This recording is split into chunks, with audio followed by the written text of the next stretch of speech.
आप देख रहे हैं श्री हरि कृपा आश्रम चैनल। संस्थापक स्वामी श्री हरि चैतन्य पुरी जी महाराज।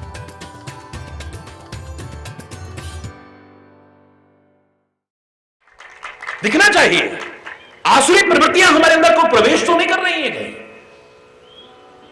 देवभूमि में रह करके कई राक्षसी वृत्तियां तो हमारे अंदर प्रवेश नहीं कर रही हैं। देवलोक में जाकर के जैसा आनंद आता है, ऐसा ना हो कि शाम को यहां आने वाला डरे सड़क पर चलने में कि शराबी पी करके पता नहीं क्या हंगामा करने वाले हैं। अरे इसलिए वो भूमि है। ऋषि मुनियों ने इसकी महिमा को गाया है, वेद पुराणों ने इसकी महिमा को गाया है, भगवान ने इसकी महिमा को गाया है, और हरि चेतन तो गाता था, गा रहा है और गाता रहेगा इसकी महिमा।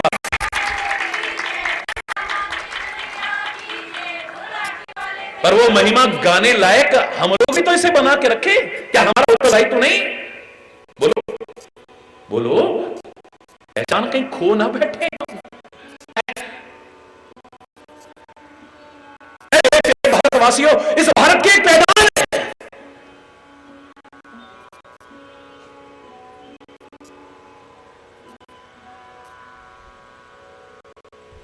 उस पहचान को अगर खो दिया तो नारी तेरी अपनी एक पहचान है।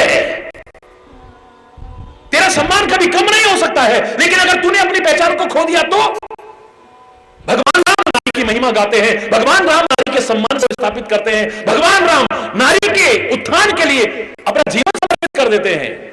चाहे वो अहिल्या हो या कोई भी क्यों ना हो, या शबरी को सम्मान करना हो, किसी को भी। लेकिन जब सुरपूर्णा बन जाती है तो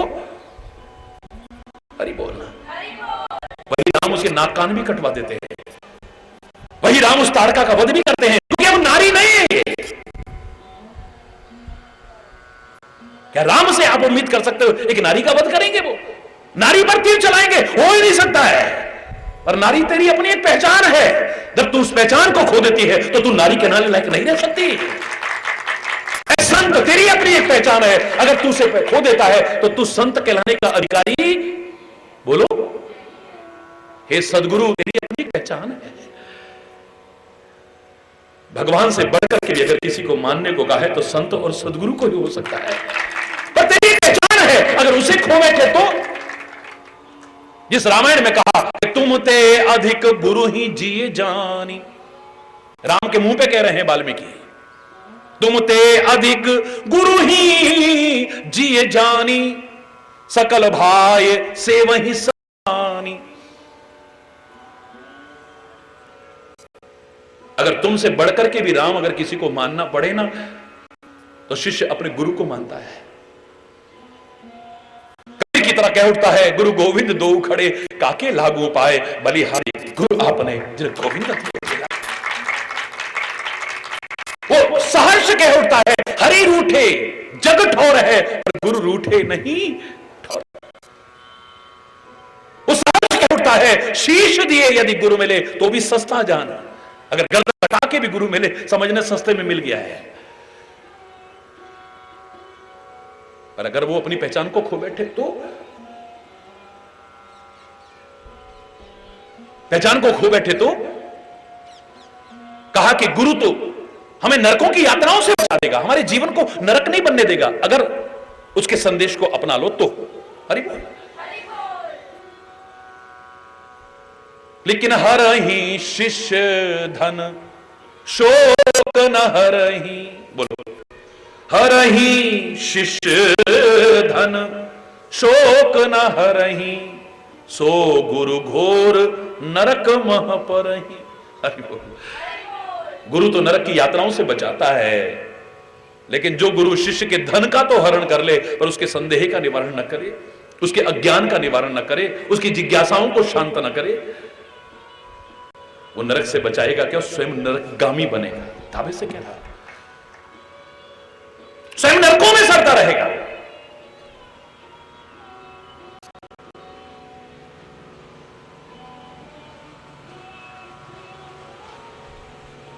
जो गुरु हमारी आंखें खोलता है, अज्ञान तिमिरांधस्य ज्ञानांजन शलाकया, ज्ञान के अंजन की शलाका डाल करके अंधे हो चुके हमारी आंखों को खोल देता है। ज्ञान की शलाका डाल, अज्ञान के अंधकार से अंधे हो चुके हमारी आंखों को खोल के दिखा देता है।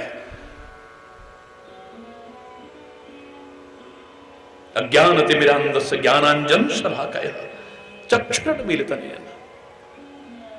आंखों में जिसने वो शलाका डाल के आंखें खोल दी हो, वो हमारी आंखें खोलने वाला तो क्या खुद अंधा है वो। गुरु शिष्य वधिर अंध का लेका, एक नहीं सुनहि एक नहीं। गुरु शिष्य वधिर अंध का लेखा, एक न सुनहि एक नहीं देखा। जो शिष्य को उसके जीवन की वास्तविकता से अवगत ना कराए, हकीकत ना बताए, जरा से लालच के पीछे, जरा से स्वार्थ के, यार तू तो बहुत भक्त है, तू तो बड़ी भक्तानी है, तू तो बड़ा, चाहे वो कैसा भी हो, कम से कम अपने महाराज जी से उम्मीद मत रखना। बहुत मीठा भी बोलते हैं, बड़ा प्यारा भी बोलते हैं, दुनिया ऐसे ही करोड़ों करोड़ों लोग दीवाने नहीं हो जाते हैं ईश्वर की कृपा से। लेकिन जहां तुम्हारी कमी होगी उसका एहसास कराए बिना नहीं रहूंगा, चाहे तुम्हें बुरा लगे चाहे अच्छा लगे। गुरु का उत्तरदायित्व है। सचिव वैद गुरु तीन जो प्रिय बोलई, भय आस राज धर्म तन तीन कर होय बेगही नाश। याद रखना इस बात। ऐसा नहीं कि मंत्रियों को प्रिय नहीं बोलना चाहिए, पर डर या लालच से अगर प्रिय बोलेंगे राज्य का नाश कर देंगे। ऐसा नहीं कि डॉक्टर प्रिय ना बोले, बोले आदि बीमारी तो मीठा बोलने से दूर कर दे। अरे कुछ नहीं यार, ठीक है, काहे को घबरा रहे हो? ये नहीं, हाय पता नहीं तुमको तो लगता है कैंसर हो गया, हाय तुमको तो पता नहीं वो हो गया, अब पता नहीं तुम बचोगे कि नहीं बचोगे, आधा तो वैसे ही मर जाए। हरि बोल। ऐसा नहीं कि वो प्रिय ना बोले, लेकिन किसी डर या लालच से अगर प्रिय बोलेगा डॉक्टर, तो हमारे शरीर का नाश हो जाएगा। डर या लालच के कारण अगर गुरु प्रिय बोलेगा, हमारे धर्म का नाश हो जाएगा।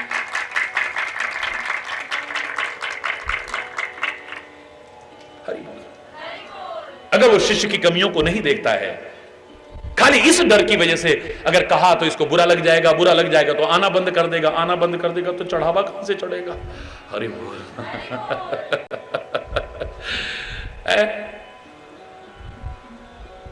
चापलूस बन जाता है, ऐसा गुरु अंधा गुरु कहलाया है। हरि बोल। पहचान है ना एक। द्रोणाचार्य को हम गुरु इतने आदर के साथ क्यों नहीं कहते हैं? एकलव्य को जब भी कभी शिष्य की चर्चा चलती है इतनी श्रद्धा से क्यों याद करते हैं? वो दिखाया है कि शिष्य अगर अपने मन में श्रद्धा रखता है, विश्वास रखता है, लगन रखता है, उत्साह रखता है, तो गुरु पास रहे या दूर रहे सब कुछ पा सकता है उसके दरबार। गुरु भी अपना शिष्य स्वीकार करे ना करे, एकलव्य इसका प्रतीक है, पर मैंने तुम्हें गुरु मान लिया है, सब कुछ पा लिया है। तुम मना भी कर दो कि मैं तुम्हें शिष्य स्वीकार नहीं करता हूं, पर मैंने तो तुम्हें गुरु स्वीकार कर लिया है ना।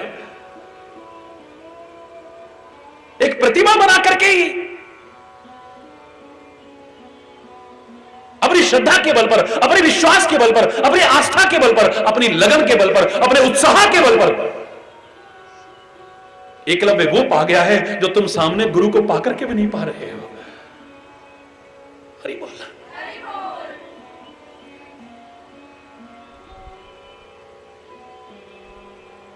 साथ रह करके अर्जुन उतना पारंगत नहीं हुआ है जितना एकलव्य जंगल में रह करके, कुटिया में गुरुदेव को स्थापित करके, उनको मूर्ति नहीं समझा है, गुरुदेव समझाया है।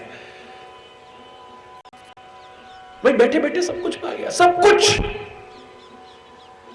गुरुदेव पधारे हैं अपने शिष्यों के साथ में जंगल में। अचानक क्या देखते हैं कि कुत्ता भौंका और उसी की भौंकने की आवाज भी पूरी नहीं आई, मुंह सारा तीरों से भर गया है। ये तो अर्जुन भी नहीं कर सकता। कौन है ऐसा श्रेष्ठ धनुर्धर? कौन है ऐसा धनुर्धर? भौंकने की आवाज आने से पहले तीरों से मुंह भर दिया है। कौन है? तीर आने की दिशा की ओर चले हैं, जाकर के देखा कि एक झोपड़ी सी है, एक भील बालक आकर के चरणों में नमन करता है।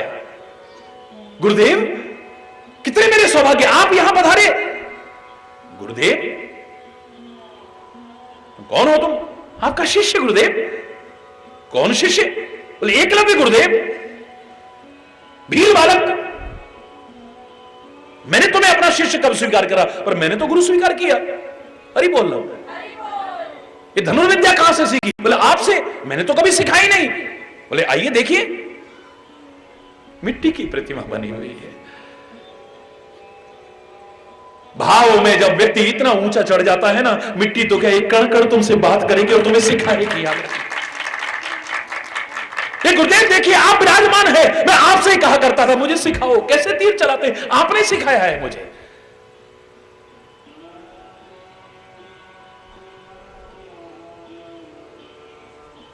मन में स्वार्थ आ गया कि मेरे शिष्य अर्जुन से भी आगे पहुंच गए, तो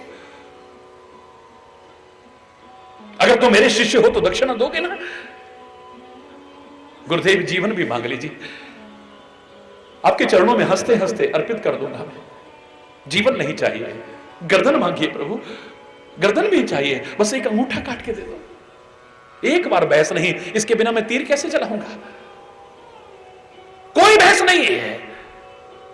खाली जवान से नहीं कहा कि तन मन धन सब अर्पण गुरु चरण कीजिए। आज गुरुदेव ने एक बार कहा कि अंगूठा दो, एक बार ही, कोई ना नुकर नहीं, निकाला कटार काट करके चरणों में झुका। तभी मैं कहता हूं जब जब शिष्य की चर्चा आएगी, एकलव्य से ऊंचा शिष्य नजर नहीं आएगा। और जब जब स्वार्थी गुरुओं की चर्चा आएगी, द्रोणाचार्य को भी नहीं भूलेगी। द्रोणाचार्य को कोई श्रद्धा से उस समय याद नहीं करेगा। गुरु के लिए सब शिष्य बराबर है। एक को ऊंचा चढ़ाने के लिए दूसरे को नीचा गिराने की कोशिश नहीं करेगा कभी भी।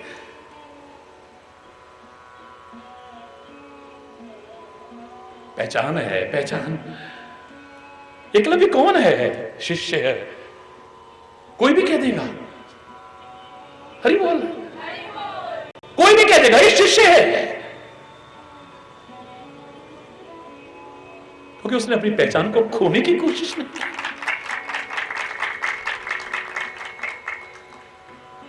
द्रोणाचार्य कौन है? एक आचार्य कहेंगे, गुरु नहीं कहेंगे उसे। वशिष्ठ को गुरु कह सकते हैं, संदीपन को गुरु कह सकते हैं, क्योंकि उन्होंने उन मर्यादाओं का पालन करके दिखाया। गुरु कैसा? कभी भगवान भी शिष्य बन जाता है उन्हें। भगवान तक उनका शिष्य बनने को सहर्ष उनके चरणों की धूली लेकर के अपने माथे पर रखता है।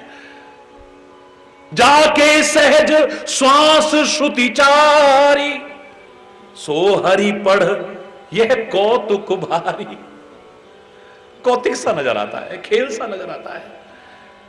जिसके श्वास मात्र से चारों वेदों का निरंतर उच्चारण चल रहा हो, वो आज वशिष्ठ के चरणों में सिर झुका करके, हाथ जोड़ करके, आंखों में आंसू लेकर के बैठा हुआ है। गुरुदेव सिखाएं कुछ। विनम्रता पूर्वक बैठा हुआ है। हम थोड़ा सा सुन करके, पढ़ करके कुछ सीख जाए। लो, कौन सी नई बात है, ये तो हम भी जानते हैं। हरि बोल। दुनिया का मालिक भी जिसके चरणों में बैठ करके, क्योंकि अपनी पहचान को नहीं खोया है, उसका सम्मान होता रहा था, हो रहा है और आगे भी होगा। आज ब्राह्मण ने अपने सम्मान को खुद खोया है। आज शिक्षक ने, क्षमा चाहते हुए कहूंगा, सबने नहीं, जिन्होंने भी है, खुद खोया है। माता पिता का सम्मान भगवान से कम नहीं था, लेकिन अपने सम्मान को, बोलो ना, खुद खोया है। गुरु ने अपने सम्मान को खुद खोया है। जिन्होंने अपने सम्मान को खुद खोया है, खुद ही उनको फिर से जागृत होकर के अपने सम्मान को प्रतिष्ठापित करने के लिए जागरूक होना पड़ेगा, आगे बढ़ना पड़ेगा, फिर से अपनी पहचान को बरकरार करके दिखाना पड़ेगा।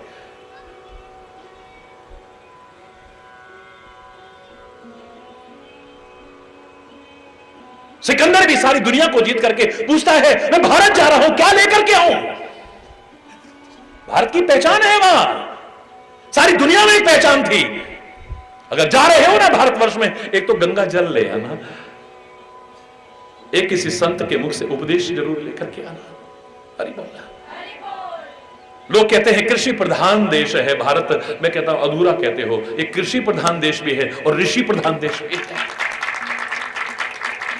कृषि तो बहुत देशों में होती है, लेकिन ऋषि हर जगह नहीं है। हरि बोल।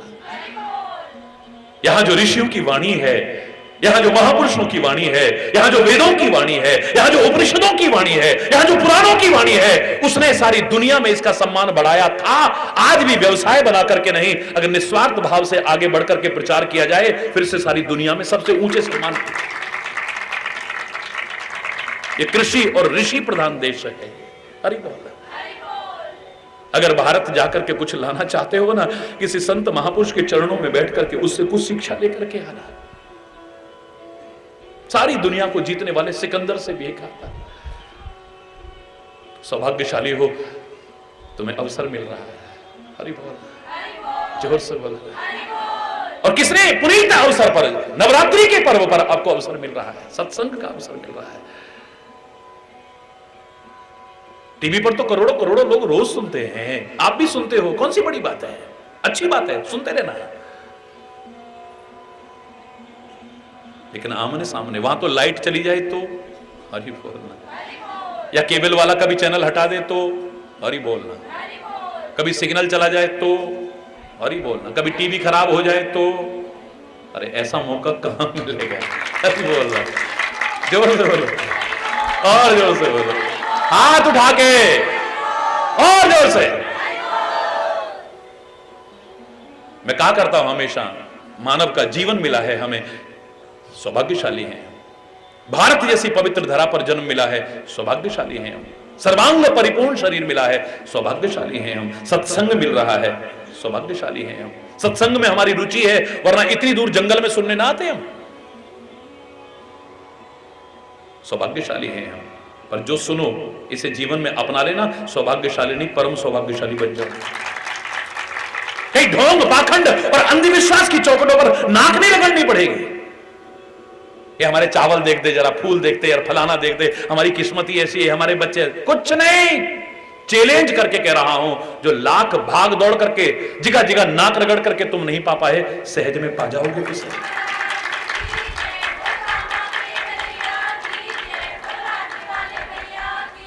अब सागर किनारे भी, गंगा किनारे रह करके भी तुम प्यासे रहे तो फिर इसका कोई जवाब नहीं। हरि बोल।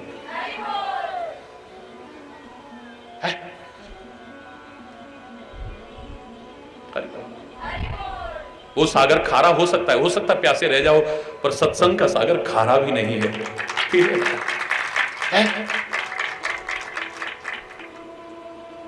मत खोना अपनी पहचान को, मत खोना कभी भी। और ये जो पर्व है, ये त्योहार है, ये भी हमारे भारत की एक पहचान है, ये भी हमारे एक भारत की पहचान है। और उस पहचान के पर्व कि जो इसकी पहचान है, उसी क्रम में अब नवरात्रि का पर्व पड़ रहा है। हरि बोल। आज प्रारंभ हो गई है।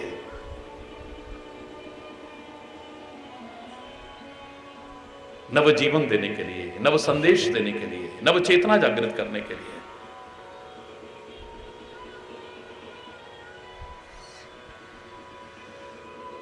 खाली सौभाग्यशाली नहीं, परम सौभाग्यशाली बनना है हम सबको।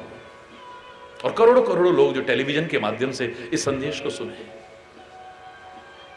परमात्मा से प्रार्थना करते हैं, उस जगत माता से, जगदम्बा से प्रार्थना करते हैं, नवरात्रि के इस महान अवसर पर कुछ ऐसा संदेश उभर करके हम सबके बीच आए कि हम जीवन में अपना करके अपने जीवन को धन्य धन्य कर सके, कृतकृत्य कर सके, कृतार्थ कर सके। इस पहचान को भी मत खोना। जय जय मां,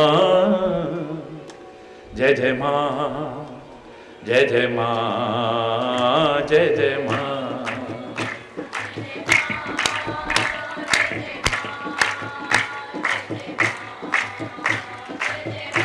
जय जय मां, जय जय मां, जय जय मां, जय जय मां।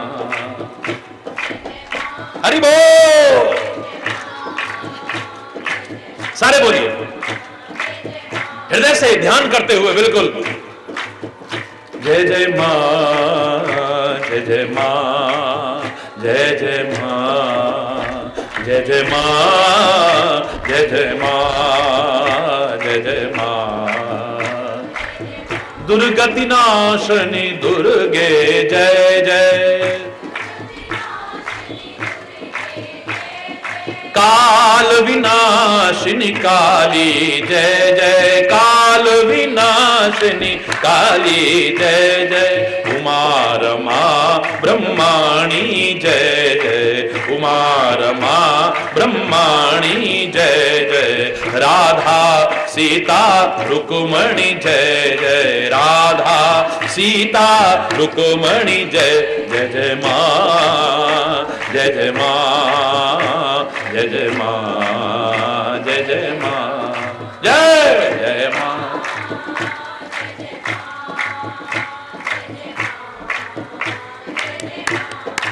हो जय जय माँ, जय जय माँ, जय जय माँ, जय जय माँ, जय जय माँ, जय जय माँ, जय जय माँ, जय जय माँ, जय जय माँ, जय जय माँ, जय जय माँ, जय जय माँ, जय जय माँ। हरि बोल, हरि बोल, जोर से हरि बोल। जय जय माँ, जय जय माँ, जय जय माँ, जय जय। राक्षस दल संहारिणी जय जय, संहारिणी जय जय, राक्षस दल संहारिणी जय जय, राक्षस दल संहारिणी जय जय, परम सुमंगलकारिणी जय जय, परम सुमंगलकारिणी जय जय, निज जन संकट हारिणी जय जय, हारिणी जय जय, परम सुमंगलकारिणी जय जय, परम सुमंगलकारिणी जय जय माँ, जय जय माँ, जय जय माँ, जय जय माँ, जय जय माँ, जय जय माँ, जय जय माँ, जय जय। हरि बोल, हरि बोल, हरि बोल, हरि बोल, हरि बोल, हरि बोल, हरि बोल, हरि बोल, हरि बोल।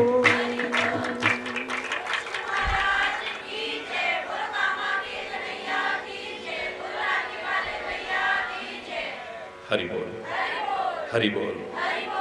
एक बार जोर से बोलेंगे, धर्म की अधर्म का, प्राणियों में विश्व का, गौ माता की, भारत माता की, गंगा माता की, संत समाज की, भारत की देवियों की, भक्त समाज की।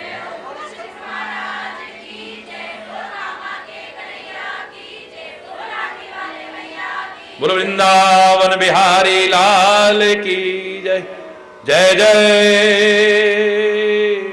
श्री राधे श्याम राम राम। हरि हरि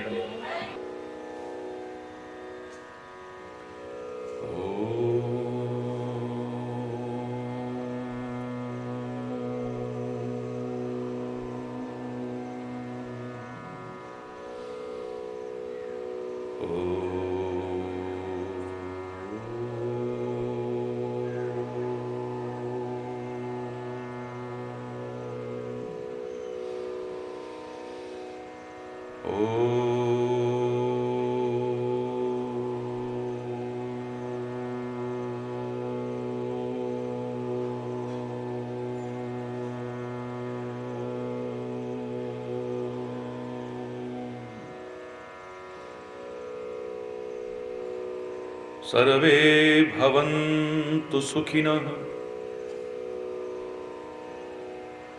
सर्वे सन्तु निरामयः, सर्वे भद्राणि पश्यन्तु, मा कश्चित् दुःखभाग् भवेत्। ॐ शान्ति शान्ति शान्ति।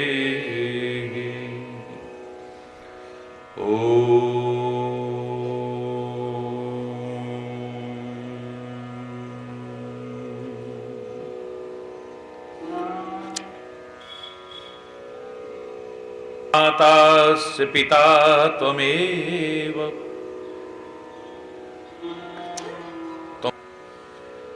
त्वमेव विद्या द्रविण त्वमेव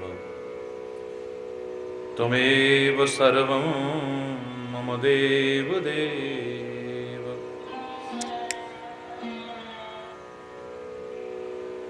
ओम शांति शांति शांति।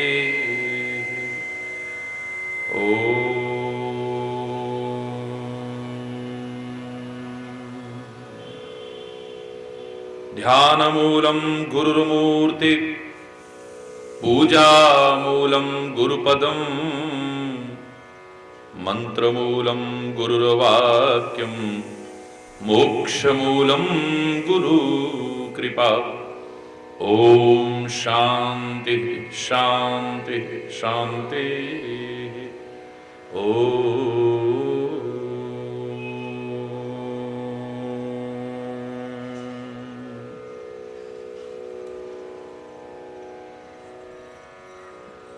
जय दुर्गे दुर्गति नाशिनी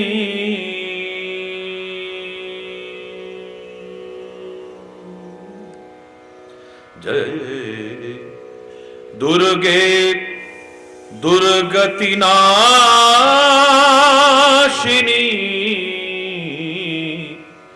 विघ्न विनाशिनी मां। जय विघ्न विनाशिनी मां। जय दुर्गे दुर्गति नाशिनी विघ्न विनाशिनी मां। जय विघ्न विनाशिनी मां।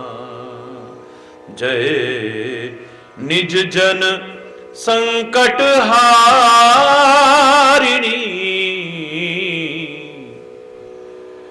सब सुखदायिनी मां। जय सब सुखदायिनी मां। जय निज जन संकट हारिणी सब सुखदायिनी मां। जय सब सुखदायिनी मां। जय दुर्गे दुर्गति नाशिनी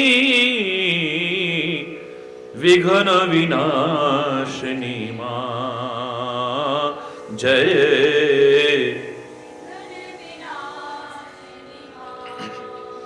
चंड मुंड को तुमने मारा महिषासुर को भी संघारा। चंड मुंड को तुमने मारा महिषासुर को भी संघारा। दुष्टन हृदय विदारिणी दुष्टन हृदय विदारिणी जय मोह विनाशिनी मां। जय जय दुर्गे दुर्गति नाशिनी विघ्न विनाशिनी मां। जय विघ्न। ऐसे लगे खाली जवान नहीं बोल रही, दिल से आवाज आ रही, हृदय से बोलिए, भाव। हरि ब्रह्मा शिव सुर मुनि ध्यावे। हरि ब्रह्मा शिव सुर मुनि ध्यावे। वेद भी तुमरा पार न पावे।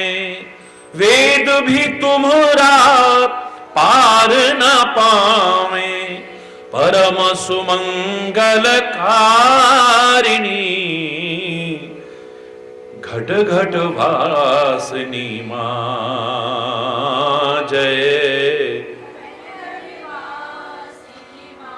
परम सुमंगलकारिणी जय घट घट वासिनी मां जय। जय दुर्गे दुर्गति नाशिनी विघ्न विनाशिनी मां जय। शंकर प्रिया सकल जग माता शंकर प्रिया सकल जग माता हरि चैतन्य हृदय से ध्याता हरि चैतन्य हृदय से ध्याता शंकर प्रिया सकल जग माता हरि चैतन्य हृदय से ध्याता अति अपार भवतारिणी जय ज्ञान प्रकाशिनी मां जय ज्ञान प्रकाशिनी मां जय। दुर्गे दुर्गति हारिणी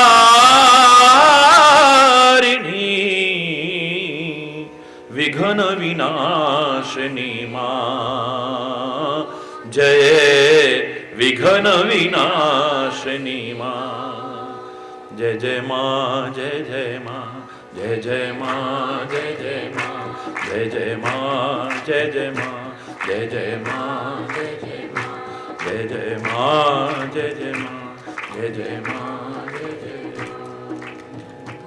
महाराज की जय। बोलो कामा के कन्हैया की जय। बोलो रांची वाले भैया की जय।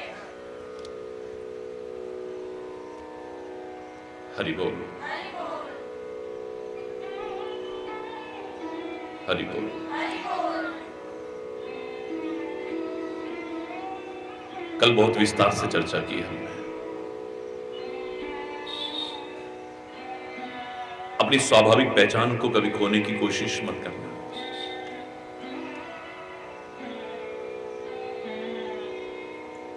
मानवोचित पहचान को खोने की कोशिश मत करना।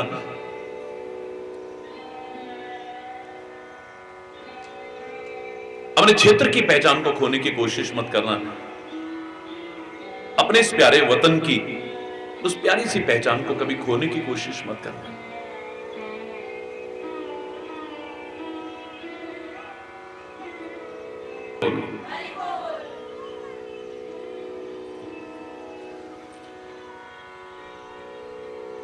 जिसने भी अपनी पहचान को खोया है उसे उस रूप में किसी ने स्वीकार नहीं किया है। हर पशु की अपनी पहचान है, हर पक्षी की अपनी पहचान है, हर कीट मकोड़े की अपनी पहचान है, हर मानव की अपनी पहचान है, दानव की अपनी पहचान है, संत की अपनी पहचान है, शिक्षक की अपनी पहचान है, गुरु की अपनी पहचान है, क्षेत्र की अपनी पहचान है, वतन की अपनी पहचान है। अपनी अपनी पहचान को कभी खोने की कोशिश मत करना। कल बहुत विस्तार से इस पर चर्चा हुई तो एक प्रश्न किसी ने किया, महाराज जी हम अपने आप को वैष्णव समझते हैं, हमने वैष्णव संप्रदाय से दीक्षा ली है, आपने सबकी पहचान के बारे में बताया तो हमें भी बता दीजिए जिससे कि हम सच्चे वैष्णव बन सके।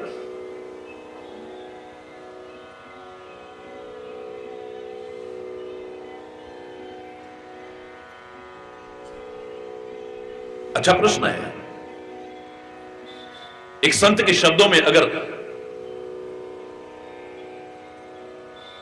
सरलता से मैं कहना चाहूं तो इतना ही कह सकता हूं, वैष्णव जन तो तेने कहिए पीर पराई जाने रे, वैष्णव जन तो तेने कहिए। जे पीर पराई जाने रे, वैष्णव जन। क्या तू किसी के दर्द को समझता है? किसी की पीड़ा को समझता है? तो किसी की परेशानी को समझता है? तो उसको दूर करने में सहायक बनता है या उसका कारण बनने की कोशिश करता है? जो किसी के दर्द को न समझे, किसी की पीड़ा को न समझे, ना वो वैष्णव हो सकता है, ना संत हो सकता है, ना महापुरुष हो सकता है, कुछ भी नहीं हो सकता। वो पीर नहीं, बेपीर है जो किसी की पीर को न समझे।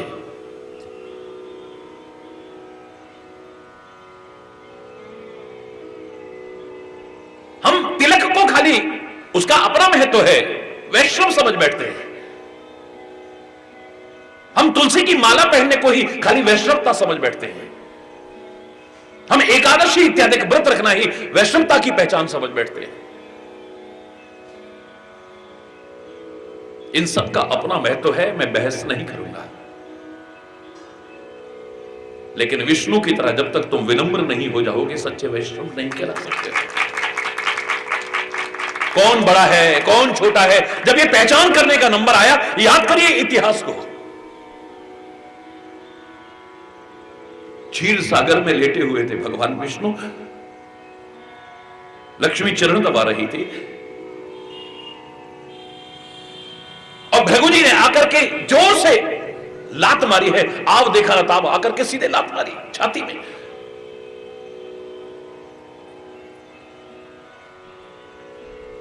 भगवान विष्णु ने उठ करके चरण कमल पकड़ लिए, सहलाने लगे हैं। हे ब्राह्मण देवता, आपकी कोमल कोमल चरणों में मेरी कठोर छाती से कहीं चोट तो नहीं पहुंची? आपके चरणों में कोई पीड़ा तो नहीं हो रही है? जो विष्णु इतना विनम्र हो, छाती पर प्रहार करने वाले को भी पूछे कि तेरे चरणों में कोई चोट तो नहीं पहुंची है, उसका भक्त यानी वैष्णव कहलाने वाला अगर विनम्र ना हो तो कैसा वैष्णव है? विचार कीजिए। आमतौर से आप वैष्णव का तात्पर्य यही तो लगाते हैं विष्णु या विष्णु के जो अवतारी हैं उनके अनुयायियों को।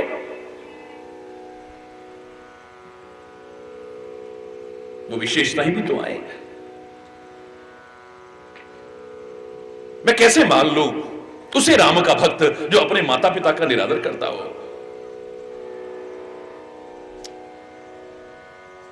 मैं कैसे मान लूं उसे राम का भक्त जो भाइयों से लड़ता हो, एक एक जमीन के इंच के टुकड़े के लिए खून खराबा करने को तैयार हो जाए, एक एक इंच के टुकड़े के लिए? मैं कैसे मान लूं उसे राम का भक्त जो लोगों का अपमान करे, तिरस्कार करे? अरे ये तो वो राम है जो शबरी जैसों को भी उठा करके गले से लगाता है जिसे सारी दुनिया टुकराती है। ये वो राम है उस निषाद को भी गले लगाता है, अपना सखा बनाता है, जिसे सारी दुनिया नफरत करती है, नीच समझती है, अछूत समझती है जिसे। हरि बोल। उसका भक्त अगर सबसे नफरत करे तो मैं उसे राम का भक्त कैसे मान लूं जो अपने गुरु का सम्मान करना न जाने?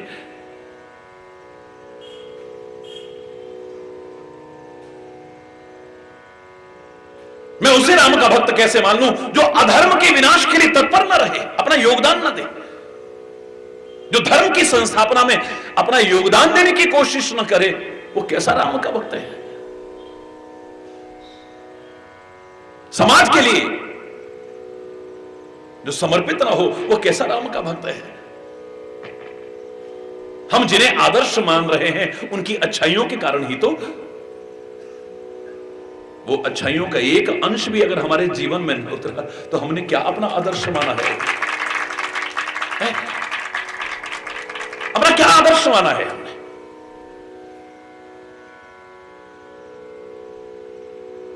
पहचान होनी चाहिए, पहचान।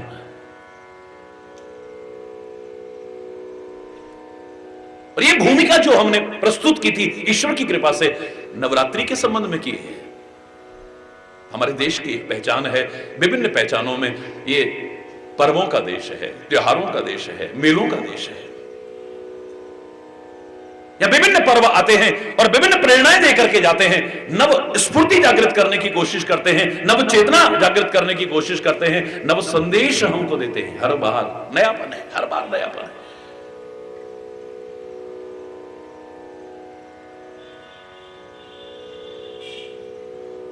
चेतना कभी भी जीर्ण शीर्ण नहीं होती है, हमेशा वही रहती है, हमेशा वही। चेतना हमेशा नव रहती है। हरि बोल। गंगा जल की तरह, नदी के जल की तरह। हम सोचते हैं कि हम इसी जल में रोज नहाते हैं, हम नहीं नहाते हैं, वो रोज निकल जाता है। एक क्षण बाद तो नया जल आ जाता है वहां पर। उस घाट पर एक क्षण भी वो जल रहता नहीं है कभी। सरोवर का जल रह सकता है, सागर का जल रह सकता है, लेकिन नदी का बहता हुआ जल नहीं है। नित्य नवीनता है, नित्य नवीनता है वहां पर।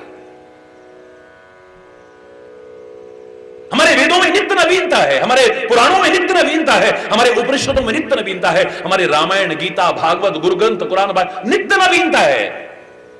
एक उपन्यास से मन भर सकता है आपका, इनसे मन क्यों नहीं भरता? जिंदगी भर पढ़ते हो, जिंदगी भर सुनते हो, क्योंकि इसमें रोज नयापन नजर आता है, रोज नयापन नजर आता है, रोज नयापन, नित्य नयापन नजर आता है। कृष्णाष्टक का जो मैंने अनुवाद लिखा था बहुत पहले, याद करिए, उसमें एक पंक्ति क्या आती थी? नित्य नूतन हो श्री कृष्ण चंद्र, तुमने मेरा मन हर ही लिया। नित्य नूतन हो श्री कृष्ण चंद्र। राम में नित्य नयापन है, कृष्ण में नित्य नयापन है, भगवान शिव में नित्य नयापन है, मां जगदम्बा में नित्य नयापन है, मेरे सदगुरु में नित्य नयापन है, नित्य नयापन नजर आता है। वरना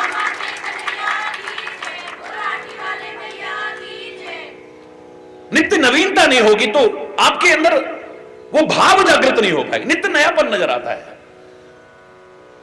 उसी बात को भी अगर बार बार भी प्रस्तुत करें, रोज नहीं लगेगी। हरि बोल।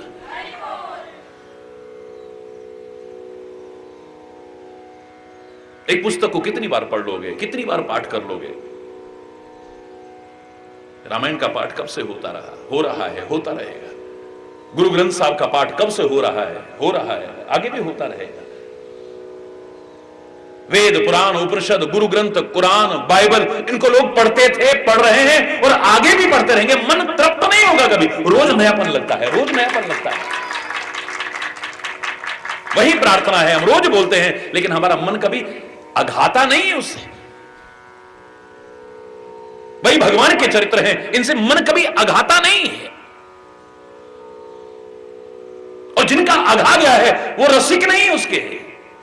रामचरित सुनि नर जे अघाही, रस विशेष जाना तिन्ह नाही। उन्होंने अभी रस ग्रहण किया ही नहीं है। एक बार इसमें रस आने लगे, इसका रसिक बन जाए, आपको रोज नयापन नजर आएगा, कभी भी बोर नहीं हो सकते आप।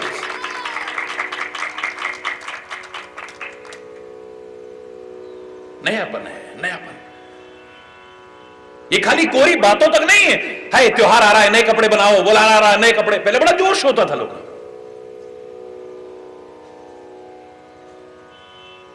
अब तो रोज फैशन बदलता है, तो कोई डेट ही नहीं है कब लाने हैं, कब पहले साल में त्योहार के दिन लोग लाते थे, पर्वों के दिन लाते थे, शादी ब्याह में लाते थे। हाँ भाई, नए नए कपड़े लाओ, नए नए कपड़े, नए नए कोई पकवान बनाओ, फलाना करो, टिकाना करो, नयापना आता था।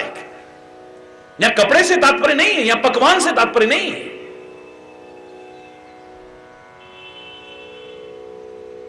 नवीनता।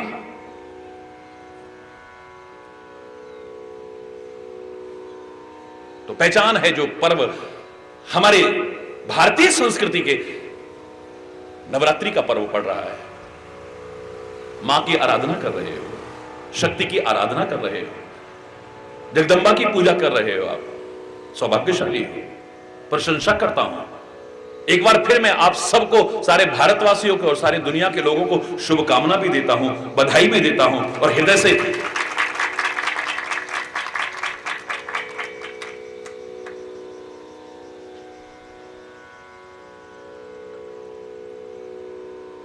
हर कोई मां की आराधना कर रहा है, जगदंबा की आराधना कर रहा है। जैसे पहचान है विभिन्न हमारे भारतवर्ष की, उनमें एक और पहचान है, ये मातृ प्रधान देश है। जैसे मैंने कल आपसे कहा था, ये कृषि प्रधान देश है और ऋषि प्रधान देश है, दोनों है। ऐसे ही मातृ प्रधान देश है। मां को बहुत ऊंचा दर्जा दिया गया, बहुत ऊंचा। खाली जगदंबा को ही नहीं, खाली भगवती को नहीं, जन्म देने वाली मां को भी भगवान से कम करके नहीं आका है। हर मां का, मां जिसके साथ, मां शब्द जिसके साथ जुड़ गया है, बहुत ऊंचा दर्जा है। और शायद इसीलिए विश्व के बड़े से बड़े कवि भी हर चीज की उपमा दे पाए, पर मां की उपमा नहीं दे पाए कभी। पूछा गया कवियों से कि उपमा क्यों नहीं दे सकते हो तुम? बोले मां की उपमा दो ना तो वो उपमा यानी छोटी मां हो जाएगी। और मां का दर्जा छोटा करने की सामर्थ्य तो भगवान की भी नहीं हो सकती है। भगवान भी अवतार लेकर के आना चाहे, वो मां को माध्यम बनाता है। बड़े बड़े महापुरुष भी इस संसार में आकर के बड़े बड़े महान काम करके गए, उन्होंने भी किसी मां के शरीर से जन्म लिया है। उसकी महिमा को कम करने की, उसके स्थान को, उसके महत्व को कम करने की सामर्थ्य तो किसी में नहीं है। हम कवियों में भी कहां से हो जाएगी? अरे बहुत।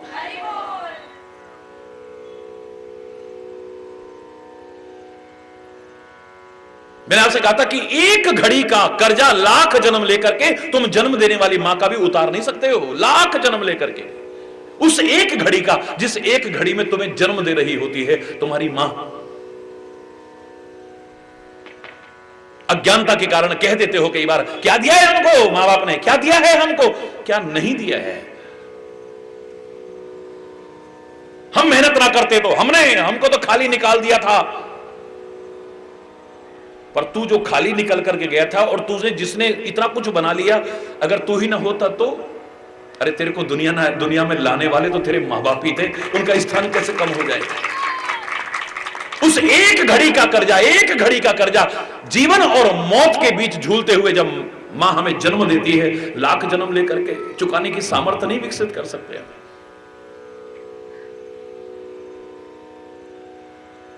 कितनी माताएं बच्चों को जन्म देते देते मर जाती है। हरि बोल।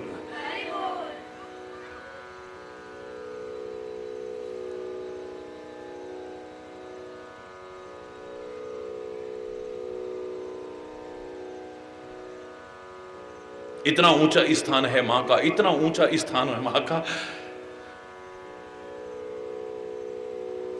सारी दुनिया के मालिक अगर अवतार लेकर के आता है, उस मां की गरिमा को बढ़ाता है, तो इतना ऊंचा उठा देता है कि कान पकड़ करके थप्पड़ मारने को और उखल से बांधने को अगर तैयार हो सकती है एक मां, हिम्मत कर सकती है, कोई और नहीं कर सकती है। उस कन्हैया को कान पकड़ के थप्पड़ मारने की, उखल से, उस कन्हैया को जो त्रिलोकपति है, जो परब्रह्म परमात्मा है। जो मैं तो कई बार कहा करता हूं, लोग कहते हैं कन्हैया को माखन अच्छा लगता था। मुझे लगता है कन्हैया को माखन की वजह से अच्छा नहीं लगता था, इसमें भी मां शब्द आता है इसलिए अच्छा लगता था। उसको माखन की वजह से अच्छा नहीं लगता था, उसमें मां शब्द आता है इसलिए अच्छा लगता था। हरि बोल।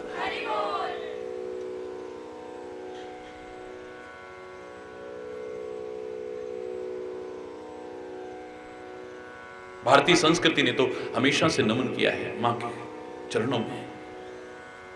पिता से भी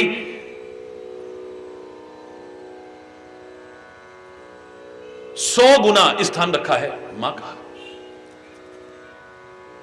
कौशल्या कहती है, अगर महाराजा दशरथ ने तेरे को आज्ञा दी है वनवास की, हे राम, तो मैं तुम्हारी मां हूं, मेरा 100 गुना स्थान है, मैं मना करती हूं, मत जाना। हाँ, अगर मां ने तुमसे कहा है, यानी सौतेली मां का भी कितना ऊंचा स्थान है, देखिए। अगर मां ने तुम्हें कहा है तो उसका मुझसे भी 100 गुना स्थान है, तो फिर तुम हंसते हुए वन में चले जाओ, तुम्हारे लिए वही अयोध्या है। सहर्ष चले जाना, एक बार भी मना मत करना।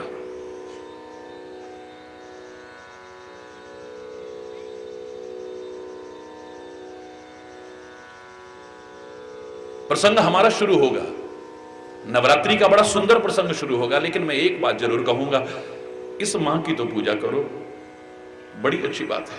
इस मां की आराधना करो, बड़ी अच्छी बात है। इस मां की उपासना करो, बड़ी अच्छी बात है। लेकिन जन्म देने वाली मां को भी कभी दुखाने की कोशिश मत करना। जन्म देने वाली मां का अगर तुमने सम्मान ना किया, तिरस्कार किया, अपमान किया, उपेक्षा की, निरादर किया, सेवा ना की, तो फिर मुझे नहीं लगता कि ये भी प्रसन्न हो पाएगी। अरे बोलना, या तो तुमने उस मां से भी बढ़कर के जो तुम्हारे लिए मां है उसकी सेवा का संकल्प ले लिया है, व्रत ठान लिया है। भारत माता के लिए शहीद समर्पित हो गए, उन्होंने नहीं देखा पीछे बूढ़े मां बाप का क्या हो रहा था, उनकी सेवा नहीं कर पाए वो, उन्हें पश्चाताप भी नहीं है इस बात का, गिलानी भी नहीं है इस बात की, और चैलेंज से कह सकता हूं अपराधी भी नहीं है वो। उससे बड़ा जो, उस कर्तव्य से बड़ा एक और कर्तव्य था, इस मातृभूमि के लिए, अपने भारत भूमि के लिए, उसका पालन किया है, उनके लिए माफ हो सकता है, बाकी नहीं।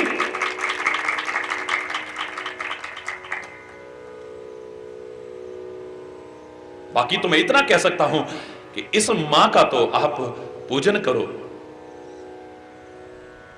इस मां का तो आदर करो, इस मां का तो सम्मान करो, ध्यान करो, उपासना करो, लेकिन अपने जन्म देने वाले मां बाप का अगर अपमान करोगे, ये मां भी कभी प्रसन्न होने वाली नहीं है।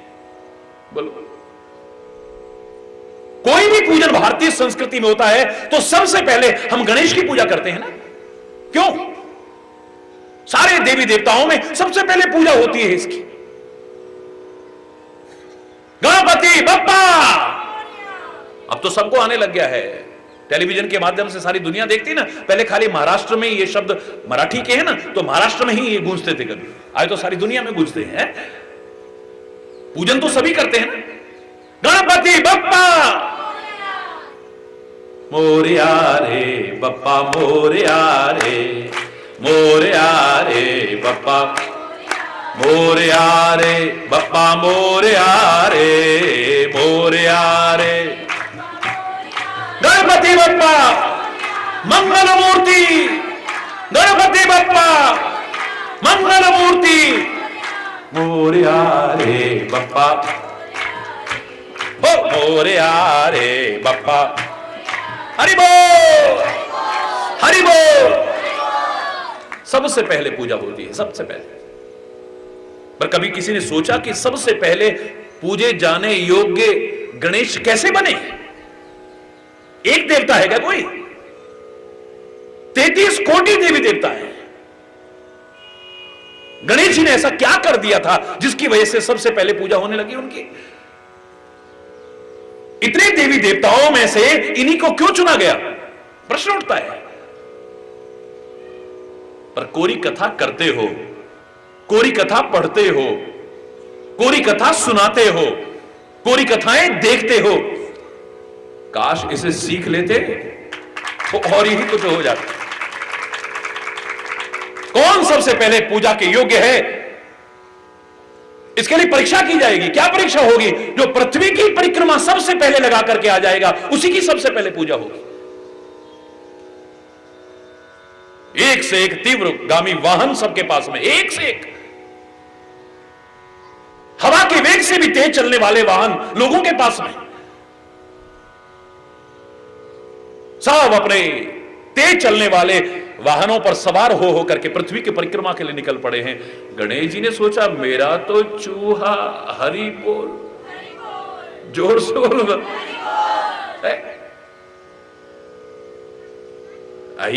ये तो उनका मुकाबला नहीं कर सकता जी, तो कैसे होगा फिर? हृदय से भाव आता है।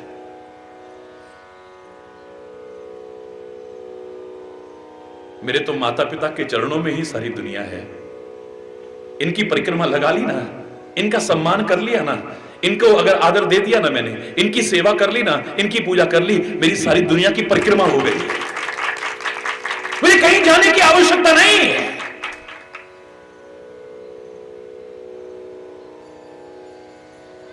चूहे की भी आवश्यकता नहीं पड़ी है। माता पिता की प्रदक्षिणा की है, आकर के चरणों में प्रणाम किया है। भगवान शिव तो समाधि में बैठे हुए थे, दूर दूर से दौड़ दौड़ करके लोग आए, देखा कि गणेश तो यहीं खड़ा। अरे तो हमें पहले ही पता था, तू तो परिक्रमा के लिए जाएगा ही नहीं, और जाएगा तो कभी वापस लौट के नहीं आ पाएगा। सारी दुनिया की परिक्रमा। बताओ ना, हम में से पहले पूजनीय कौन बना, प्रथम पूजित कौन है? चर्चा आई, इसने भी सारी दुनिया की परिक्रमा लगाई है, इसने भी सारी दुनिया की परिक्रमा लगाई है, इसने भी सारी दुनिया की परिक्रमा लगाई है। गणेश बोले इसने भी सारी दुनिया की परिक्रमा लगाई है, ये तो यहां से गए नहीं है, सारी दुनिया की परिक्रमा कैसे लगा ली?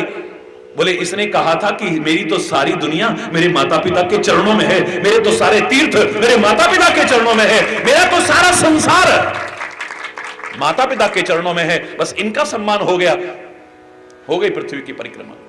जाओ, शरीर से तुम दौड़ दौड़ करके क्या कर रहे हो, लेकिन बुद्धि से कितना कर पाते हो, इसका महत्व तो ज्यादा है। अकल बड़ी है भैंस, ये कहावत ऐसे नहीं बनी है। हरि बोल। इसलिए बुद्धि और विद्या के विदाता और प्रदाता मानते हैं। प्रदाता है, विधाता भी है, प्रदाता भी है भगवान गजानन। सोचो, दुनिया में सबसे पहले पूजित तो हुए अपने मां बाप के सम्मान के कारण। तुम सबसे पहले उनकी पूजा तो कर रहे हो, लेकिन वो पूजित हुए किस लिए? क्या ये जानने की कोशिश की, और जान गए तो क्या मानने की कोशिश की? अगर तुम भी अपने मां बाप का सम्मान करो तो क्या नहीं मिल सकता तुम्हें जी?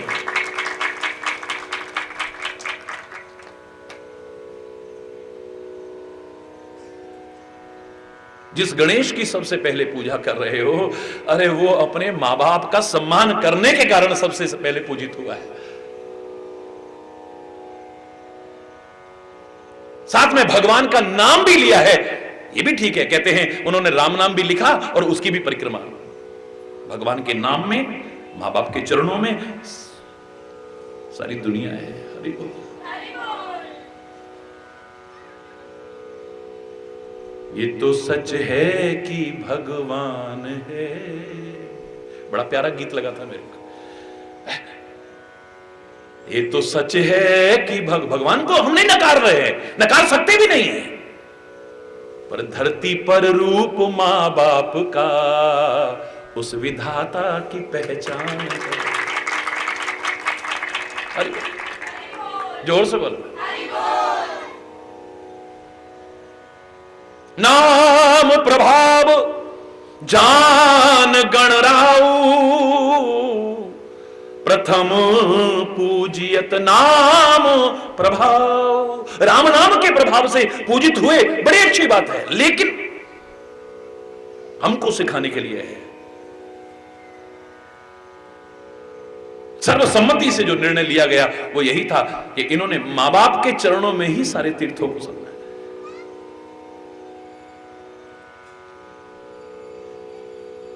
याद करो, एक बार मैंने एक कहानी सुनाई थी, कथा सुनाई थी, कहानी नहीं, it's not a story. Pundarik नाम का भक्त, यहां तो महाराष्ट्र के भी लोग बैठे हैं, पुंडरीक का नाम तो सुना होगा ना। पहले नहीं करता था मां बाप का सम्मान, पहले नहीं करता था मां बाप की सेवा, अपनी पत्नी के कहने पर मां बाप का निरादर भी कर देता था, तिरस्कार भी कर देता था। अरे बोल।